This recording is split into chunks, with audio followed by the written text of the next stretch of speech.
Welcome to Sanatan Gyan.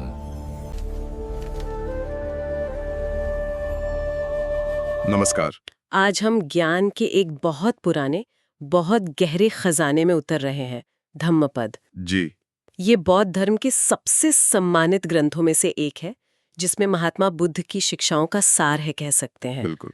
आज हमारा ध्यान खास तौर पर इसके अध्याय 18 पर रहेगा, जिसे मल वग कहते हैं। मल का मतलब तो हुआ मैल या अशुद्धि, कोई दोष। हाँ, गंदगी, खामी।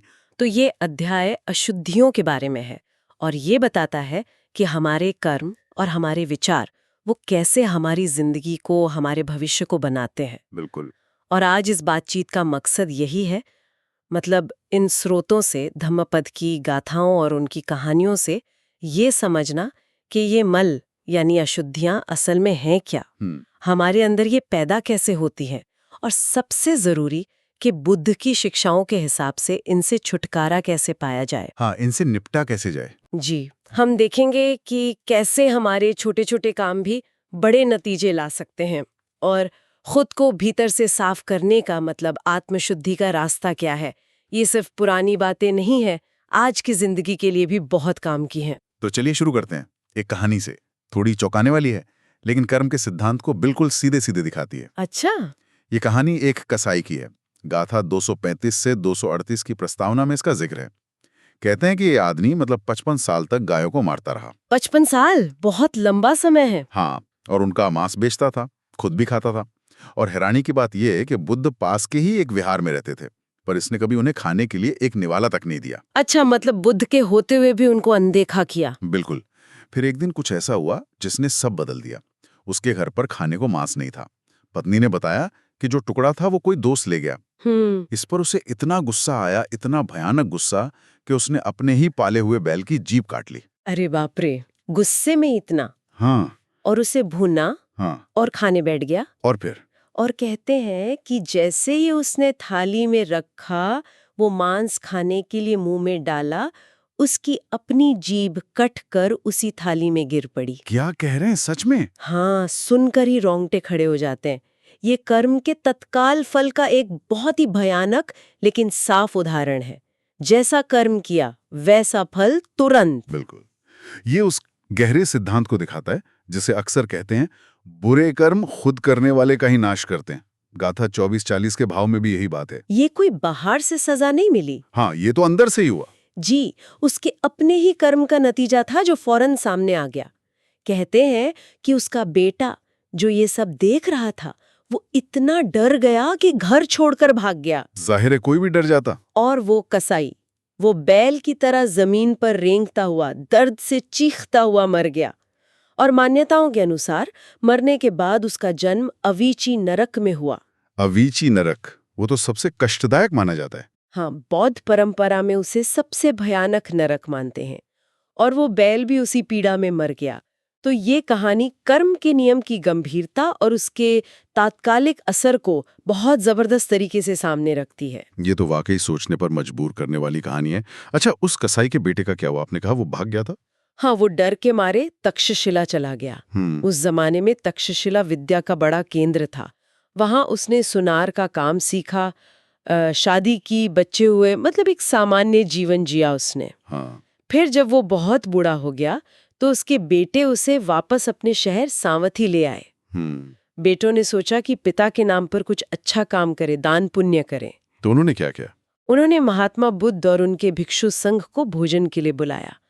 भोजन के बाद उन्होंने बुद्ध से अनुरोध किया कि वो उनके पिता के सम्मान में कुछ कहें, उन्हें आशीर्वाद दें। अच्छा। तब बुद्ध ने उस बूढ़े हो चुके सुनार से, यानी कसाई के बेटे से सीधे बात की। उन्होंने कहा, गृहस्थ, तुम अब बूढ़े हो चले हो। तुम्हारा शरीर एक सूखे पीले पत्ते की तरह हो गया है। सूखे पत्ते की तरह? जो कभी भी पेड़ से गिर सकता है। मृत्यु के दूत, यमदूत तुम्हारे बहुत करीब आ चुके हैं। तुम मौत के दरवाजे पर खड़े हो और तुमने आगे की यात्रा के लिए कोई तैयारी, कोई सामान भी इकट्ठा नहीं किया है। ये शब्द गाथा 235 और 237 के भाव हैं। ये शब्द तो बहुत सीधे हैं, शायद थोड़े कठोर भी लग सकते हैं, खासकर एक बूढ़े आदमी के लिए। इसका मतलब क्या था? बुद्ध का संदेश यहाँ बहुत स्पष्ट है और इसमें एक अर्जेंसी है, एक तात्कालिकता। वो याद दिला रहे हैं कि जीवन छोटा है, अनिश्चित है और मौत एक सच्चाई है जिससे कोई बच नहीं सकता। इसलिए बुद्ध कहते हैं, फौरन बिना देर किए अपने लिए एक द्वीप बनाओ, एक सुरक्षित ठिकाना, एक शरण। बुद्ध अक्सर कहते थे, अत्तानो दीपो भव, अपने दीपक खुद बनो, अपनी शरण खुद बनो। कैसे? द्वीप कैसे बनाएं? कैसे? गाथा 236 और 238 कहते हैं, परिश्रम करो, बुद्धिमान बनो, अपने दोषों को, अपनी अशुद्धियों यानी मल को पहचानो और उन्हें दूर करो। ऐसा करके ही जन्म और मृत्यु के इस अंतहीन चक्कर से मुक्त हो सकते हो। ये तैयारी कोई बाहरी सामान इकट्ठा करने की नहीं है। नहीं, अंदर की तैयारी है। हाँ, ये आंतरिक शुद्धि और ज्ञान हासिल करने की तैयारी है। आपने कहा द्वीप बनाओ या शरण बनाओ, इसका क्या मतलब हुआ? कोई बाहरी जगह है या? नहीं, बाहरी जगह नहीं, ये एक रूपक है, एक मेटाफर। जैसे बाढ़ के पानी में एक ऊंचा द्वीप सुरक्षा देता है, वैसे ही संसार के दुखों और अनिश्चितता के बीच नैतिक आचरण यानी शील, मानसिक एकाग्रता यानी समाधि और ज्ञान यानी प्रज्ञा, यही हमारी असली शरण है। अच्छा, तो ये गुण ही हमारा द्वीप है। जी, ये गुण हमें मोह, लोभ, द्वेष जैसी मानसिक बाढ़ों से बचाते हैं। बुद्ध का जोर हमेशा आत्मनिर्भरता पर रहा है, दूसरों पर या बाहरी चीजों पर निर्भर रहने के बजाय अपने भीतर की शक्तियों को जगाना। स्रोत की कमेंट्री में मरणानुस्सति ध्यान का भी जिक्र है, क्या ये इसी बारे में है? हाँ, बिल्कुल। मरणानुस्सति का मतलब है मृत्यु का लगातार चिंतन करना। ये बौद्ध धर्म का एक महत्वपूर्ण ध्यान अभ्यास है। लेकिन इसका मकसद डराना तो नहीं होगा? नहीं, बिल्कुल नहीं। इसका मकसद डरना या उदास होना नहीं है, बल्कि जीवन की क्षणभंगुरता को गहराई से समझना है, ताकि हम अपना समय फालतू की चीजों में न गंवाएं। कमेंट्री में बताया गया है कि बुढ़ापा, बीमारी और मृत्यु को दिव्य दूतों की तरह देखना चाहिए। दिव्य दूत? हाँ, जैसे वो हमें जगाने आते हैं, याद दिलाने आते हैं कि जीवन अनमोल है और इसे आत्मकल्याण और दूसरों की भलाई के लिए इस्तेमाल करना चाहिए। ये चिंतन हमें मोह माया से निकालकर सही दिशा में कोशिश करने के लिए प्रेरित करता है, क्योंकि हमें पता नहीं मौत कब आ जाए। सही बात है। थे बाबी कर्म के फल, जीवन की अनिश्चितता और तैयारी की बात। अब आते हैं मल यानी अशुद्धियों को हटाने की प्रक्रिया पर। आपने कहा ये धीरे धीरे होता है, इसके लिए भी एक कहानी है ना, एक ब्राह्मण की? हाँ, गाथा 239 की प्रस्तावना में बहुत अच्छी कहानी है। एक ब्राह्मण था जो रोज सुबह भिक्षुओं को आते जाते देखता था।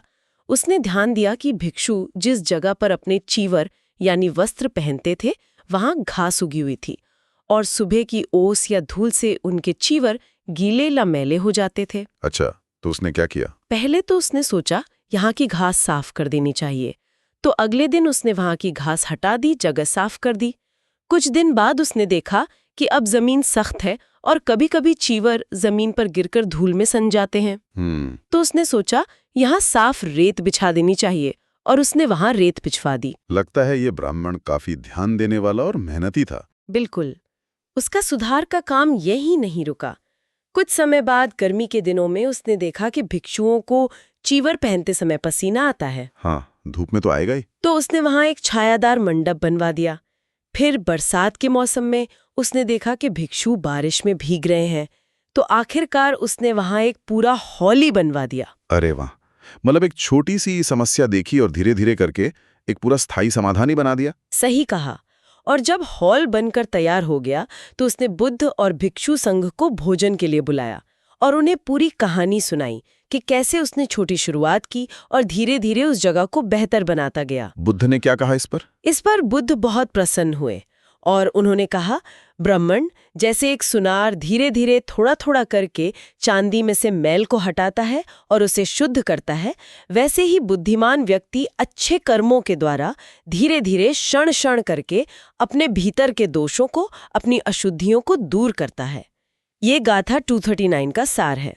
तो मतलब आत्म सुधार एक धीमी प्रक्रिया है। जी, ये हमें सिखाता है कि आत्म सुधार एक क्रमिक प्रक्रिया है जिसमें लगातार प्रयास और धैर्य की जरूरत होती है।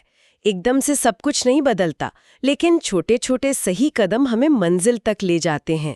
ये मैल या मल जिसकी बात हो रही है, क्या ये सिर्फ कर्मों की अशुद्धि है या इसका कोई मानसिक पहलू भी है? जैसे सुनार चांदी से गंदगी हटाता है, वैसे हम अपने अंदर से क्या हटाएं? बहुत अच्छा सवाल है। ये मल सिर्फ बाहरी गंदगी या बुरे कर्मों तक ही सीमित नहीं है। असल में इसका गहरा संबंध हमारे मन से है। गाथा 241 में कुछ और तरह के मैल या जंग बताए गए हैं। जैसे मंत्रों या पवित्र पाठों के लिए अभ्यास न करना उनका मैल है, मतलब ज्ञान बिना अभ्यास के धुंधला जाता है। घरों के लिए उपेक्षा या देखभाल न करना उनका मैल है, यानी भौतिक चीजें भी बिना रख रखाव के खराब हो जाती हैं। शरीर के लिए आलस से उसका मैल है, यानी आलस हमारे स्वास्थ्य और क्षमता को कम करता है। और एक रक्षक या पहरेदार के लिए प्रमाद यानी लापरवाही या असावधानी उसका सबसे बड़ा मैल है। हाँ, उसकी एक चूक से बड़ा नुकसान हो सकता है। बिल्कुल। तो ये मैल अलग अलग संदर्भों में अलग अलग रूप लेता है। और मन का मैल? हाँ, और बौद्ध मनोविज्ञान में मन के मैल को और भी विस्तार से बताया गया है। सूत की कमेंट्री 10 मुख्य क्लेशों का उल्लेख करती है। क्लेश यानी वो मानसिक अवस्थाएं जो हमें दुख देती है और बांधती हैं। कौन कौन से हैं ये? इनमें कुछ प्रमुख हैं। लोभ यानी तीव्र इच्छा, लालच। द्वेष यानी घृणा, क्रोध, नफरत। और मोह यानी भ्रम, अज्ञानता, चीजों को ठीक से न समझ पाना। इनके अलावा मान, अभिमान, दृष्टि, गलत विचार, विचिकित्सा, संदेह, थीन, मानसिक सुस्ती, उद्धच्च, बेचैनी, औहिरिक, बुरे काम में शर्म न आना, और अनुत्थप, बुरे काम के परिणाम से न डरना। बाप रे, तो पूरी लिस्ट है। हाँ, ये सभी हमारे मन को मैला करते हैं, हमारी साफ देखने की क्षमता को धुंधला करते हैं और हमें दुख की ओर ले जाते हैं। आत्मशुद्धि का मतलब इन्हीं मानसिक मैलों को पहचानना और धीरे धीरे कम करना है। इन मानसिक मैलों में शायद तृष्णा यानी इच्छा या आसक्ति ये सबसे शक्तिशाली लगती है। क्या इसके बारे में भी कोई कहानी है धम्मपद में? हाँ, तृष्णा या आसक्ति के असर को दिखाने वाली एक बहुत ही मार्मिक कहानी है भिक्षु तिस्स की। इसका जिक्र गाथा 240 की प्रस्तावना में है। ये भिक्षु तिस्स बुद्ध के चचेरे भाई थे, लेकिन बुढ़ापे में भिक्षु बने थे। अच्छा। उन्हें उनकी बहन ने बड़े प्यार से एक नया, महंगा और सुंदर चीवर बनवा कर दिया था। तिस्स उस चीवर को देखकर बहुत खुश हुए और उसके प्रति बहुत आसक्त हो गए। वो सोचने लगे, कल सुबह मैं ये नया चीवर पहनूंगा। फिर क्या हुआ? दुख की बात है कि उसी रात उन्होंने जो भारी भोजन किया था वो ठीक से पचा नहीं और उनकी मृत्यु हो गई। अरे! और क्योंकि मरते समय उनके मन में उस नए चीवर के प्रति बहुत तीव्र आसक्ति थी, कहते हैं कि उनका पुनर्जन्म उसी चीवर में एक छोटी सी जूं के रूप में हो गया। क्या, एक जू के रूप में? हाँ। उसी चीवर में? ये तो अविश्वसनीय लगता है। हाँ। बौद्ध मान्यताओं के अनुसार मरते समय का आखिरी विचार अगले जन्म की दिशा तय करने में बहुत महत्वपूर्ण होता है। तो जब अगले दिन दूसरे भिक्षु तिस्स के सामान को, जिसमें वो चीवर भी था, नियमों के अनुसार आपस में बांटने लगे, तो वो जूं जो पहले भिक्षु तिस्स थी, वो चीखने लगी, ये लोग मेरी संपत्ति लूट रहे हैं, ये मेरा चीवर ले जा रहे हैं। क्या भिक्षुओं ने उसकी आवाज सुनी? साधारण भिक्षुओं ने तो नहीं, लेकिन बुद्ध ने अपनी दिव्य श्रवण शक्ति से उस जूं की पीड़ा भरी चीख सुन ली। अच्छा। उन्होंने तुरंत भिक्षुओं को रोका और आदेश दिया कि उस चीवर को 7 दिनों तक कोई हाथ न लगाए, उसे अलग रख दिया जाए। 7 दिनों तक क्यों? कोई खास वजह? क्योंकि एक जूं का जीवन काल आमतौर पर 7 दिन का होता है। बुद्ध जानते थे कि 7 दिनों के बाद वो जूं मर जाएगी, और अपने पिछले भिक्षु जीवन के पुण्य कर्मों के प्रभाव से और उस चीवर की आसक्ति से मुक्त होने के कारण वो किसी अच्छी गति में, शायद तुषित देवलोक में जन्म लेगी। अच्छा, ये बात थी। हाँ। 7 दिन बीत जाने के बाद जब वो जूं मरकर देवलोक में चली गई, तब बुद्ध ने भिक्षुओं को वो चीवर बांटने की अनुमति दी। इस पूरी घटना से बुद्ध ने क्या शिक्षा दी फिर? बुद्ध ने समझाया कि देखो कैसे तृष्णा या आसक्ति, चाहे वो किसी वस्तु के लिए हो, व्यक्ति के लिए हो या किसी विचार के लिए, प्राणियों को दुख की ओर, बुरी गतियों में, यहाँ तक कि नरक में भी ले जा सकती है। उन्होंने इसकी तुलना उस जंग से की जो लोहे से ही पैदा होता है, लेकिन धीरे धीरे पूरे लोहे को ही खा जाता है, उसे नष्ट कर देता है। जैसे जंग लोहे को खा जाता है। क्या इन मानसिक बाधाओं को समझाने के लिए बुद्ध ने और भी कोई उदाहरण दिए हैं, जैसे जंग का उदाहरण दिया? हाँ, गाथा 251 में कुछ बहुत शक्तिशाली उपमाएं दी गई हैं। बुद्ध कहते हैं वासना राग के समान कोई आग नहीं है। आग जो जलाती रहती है। हाँ, जो हमें भीतर ही भीतर जलाती रहती है। द्वेष, दोष या घृणा के समान कोई पकड़ या गिरफ्त नहीं है, जो हमारे मन को जकड़ लेती है और हमें आजादी से सोचने नहीं देती। मोह, अज्ञान या भ्रम के समान कोई जाल नहीं है जिसमें हम फंसकर सच को देख नहीं पाते। और तृष्णा, तन्हा या तीव्र इच्छा के समान कोई नदी या बाढ़ नहीं है जो हमें संसार के प्रवाह में बहा ले जाती है और किनारे नहीं लगने देती। ये उपमाएं इन मानसिक बाधाओं की विनाशकारी शक्ति को दिखाती हैं। आपने लोभ, द्वेष, मोह, तृष्णा की बात की। ईर्ष्या भी तो एक बड़ी समस्या है, क्या इसका भी जिक्र है? बिल्कुल, ईर्ष्या भी एक महत्वपूर्ण मल है। स्रोत में एक और भिक्षु की कहानी है जिसका नाम भी संयोग से तिस ही था। ये गाथा 249-250 की प्रस्तावना में है। अच्छा, एक और तिस। हाँ, ये भिक्षु तिस दूसरों को मिलने वाले लाभ सत्कार, मान सम्मान से बहुत जलता था। किसी को कुछ भी मिले, थोड़ा या ज्यादा, अच्छा या बुरा, वो हमेशा असंतुष्ट रहता था और दूसरों की निंदा करता था, उनमें दोष निकालता रहता था। ऐसे व्यक्ति के बारे में बुद्ध ने क्या कहा? बुद्ध ने बहुत साफ कहा, गाथा 249, कि जो व्यक्ति दूसरों को मिलने वाले लाभ सत्कार से ईर्ष्या करता है, उसे न दिन में शांति मिलती है न रात में। उसका मन हमेशा बेचैन रहता है, असंतुष्ट रहता है। उसे कभी सच्ची मानसिक एकाग्रता या समाधि प्राप्त नहीं होती। और जिसने ईर्ष्या छोड़ दी? इसके विपरीत गाथा 250 कहती है कि जिस व्यक्ति ने इस ईर्ष्या की भावना को जड़ से उखाड़ फेंका है, वही दिन रात सच्ची शांति का अनुभव करता है। तो ईर्ष्या हमारी अपनी शांति के दुश्मन है और किसी की नहीं। सही कहा। ये बात मुझे अगले मुद्दे पर लाती है। ऐसा लगता है कि हम दूसरों की कमियां, उनके दोष तो बड़ी आसानी से देख लेते हैं, लेकिन अपनी कमियों पर हमारा ध्यान ही नहीं जाता। आप बिल्कुल सही कह रहे हैं। ये मानवीय स्वभाव का एक बहुत ही आम पहलू है और गाथा 252 इसी के बारे में है। क्या कहती है ये गाथा? ये गाथा कहती है कि दूसरों के दोष देखना बहुत आसान है, जैसे हम अनाज से भूसी को आसानी से उड़ा देते हैं। लेकिन अपने दोषों को देखना उतना ही मुश्किल है। हम अपने दोषों को वैसे ही छिपाते हैं जैसे कोई चालाक जुआरी या शिकारी, जिसे पाली में कितवा सठो कहा गया है, अपने बुरे पासे या खुद को पत्तों से छिपा लेता है। हाँ, ये तो होता है। दूसरों की छोटी गलती भी दिख जाती है, अपनी बड़ी भी नहीं दिखती। जी, हम दूसरों की छोटी सी गलती को भी बड़ा चढ़ाकर देखते हैं, लेकिन अपनी बड़ी गलतियों को भी नजरअंदाज कर देते हैं या उनके लिए बहाने ढूंढ लेते हैं। स्रोत में मेंढक नाम के एक अमीर आदमी का उदाहरण भी दिया गया है, शायद इसी बहुत से जुड़ा है। हाँ, एक बार मेंढक नाम का एक धनी सेठ बुद्ध से मिलने जा रहा था। रास्ते में उसे कुछ दूसरे पंथ के अनुयायी मिले। उन्होंने बुद्ध और उनके भिक्षुओं की बहुत निंदा की, उनकी बुराइयां की। अच्छा। मेंढक ने आकर ये बात बुद्ध को बताई। तब बुद्ध ने उसे समझाया कि दूसरों के दोष देखना, उनकी निंदा करना, उनमें कमियां निकालना, ये बहुत स्वाभाविक प्रवृत्ति है। लोग आसानी से ऐसा करते हैं। लेकिन क्या ये प्रवृत्ति ठीक है या हानिकारक है? हाँ, बहुत हानिकारक है। गाथा 253 में बुद्धा एक गंभीर चेतावनी देते हैं। वो कहते हैं कि जो व्यक्ति लगातार दूसरों के दोषों पर ही ध्यान देता रहता है, उनकी निंदा करता है, उनकी कमियां ढूंढता रहता है, जैसे वो भिक्षु उज्जानासन जी, ऐसे व्यक्ति के अपने आसव बढ़ते जाते हैं। आसफ, इसका क्या मतलब है? आसव का मतलब है मानसिक कलंक, गहरी जड़ें जमाए हुए दोष या अशुद्धियां, जैसे कामुक इच्छा, अस्तित्व में बने रहने की इच्छा और अज्ञानता।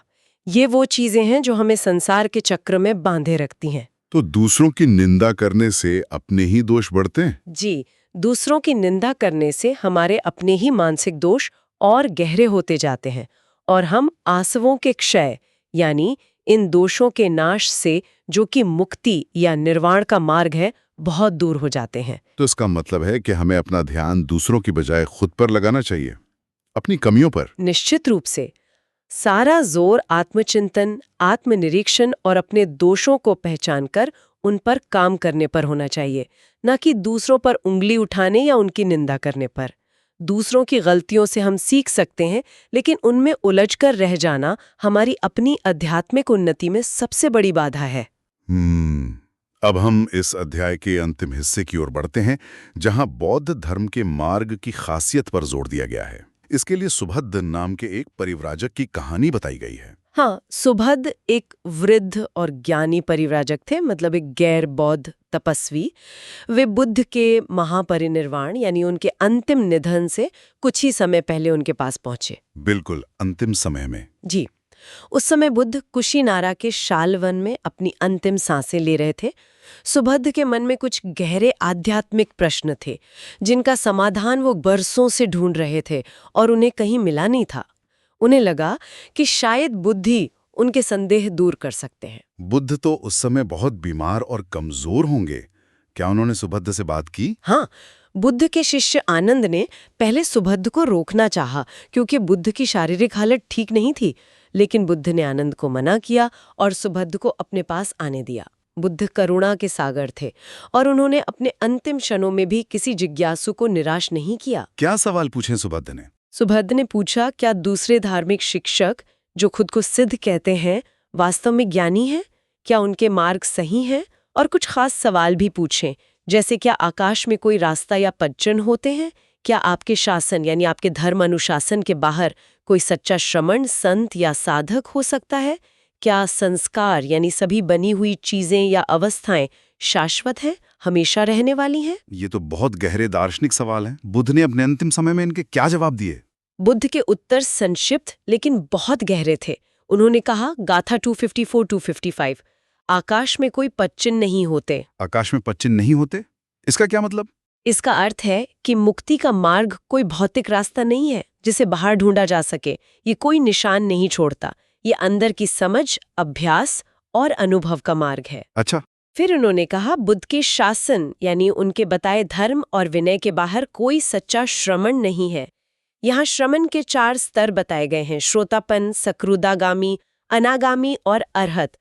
कमेंट्री इसे साफ करती है कि केवल आर्य अष्टांगिक मार्ग यानी बुद्ध का बताया 8 अंगों वाला मार्ग, सम्यक दृष्टि, सम्यक संकल्प, वो सब। हाँ, वही सम्यक दृष्टि, सम्यक संकल्प, सम्यक वचन, सम्यक कर्म, सम्यक आजीविका, सम्यक प्रयास, सम्यक स्मृति, सम्यक समाधि, केवल यही मार्ग इन श्रमण अवस्थाओं तक ले जा सकता है। इसलिए इस मार्ग के बिना सच्ची मुक्ति संभव नहीं है। और तीसरा जवाब? तीसरा, उन्होंने कहा, कोई भी संस्कार, निर्मित वस्तु या अवस्था, चाहे भौतिक हो या मानसिक, शाश्वत या नित्य नहीं है। सब कुछ अनित्य है, बदलने वाला है, क्षणभंगुर है। और अंत में उन्होंने कहा कि बुद्ध स्वयं किसी भी प्रकार की उत्तेजना, विचलन या चिंता, इंजितम से परे हैं। वे पूरी तरह शांत और स्थिर हैं। ये जवाब तो बौद्ध मार्ग की अद्वितीयता और उसकी जो मूल शिक्षाएं हैं उनको बिल्कुल साफ कर देते हैं। बिल्कुल। ये उत्तर बताते हैं कि बुद्ध द्वारा खोजा गया और सिखाया गया मार्ग ही दुखों के पूरे अंत और सच्ची आंतरिक शांति यानी श्रमणत्व की ओर ले जाने वाला एकमात्र निश्चित मार्ग है। ये सांसारिक मान्यताओं, क्षणिक अवस्थाओं और मानसिक उथल-पुथल से परे है। सुभद्र इन जवाबों को सुनकर बहुत प्रभावित हुए। उनके सारे संदेह दूर हो गए और वे बुद्ध के अंतिम शिष्य बने। उन्हें उसी रात भिक्षु दीक्षा दी गई। तो इस पूरे अध्याय मलवग्गा की इन कहानियों और गाथाओं का सार क्या निकलता है? अगर हमें कुछ मुख्य बातें समझनी हो तो वो क्या होंगी? मेरे विचार में सबसे पहली और महत्वपूर्ण बात है आत्म जागरूकता।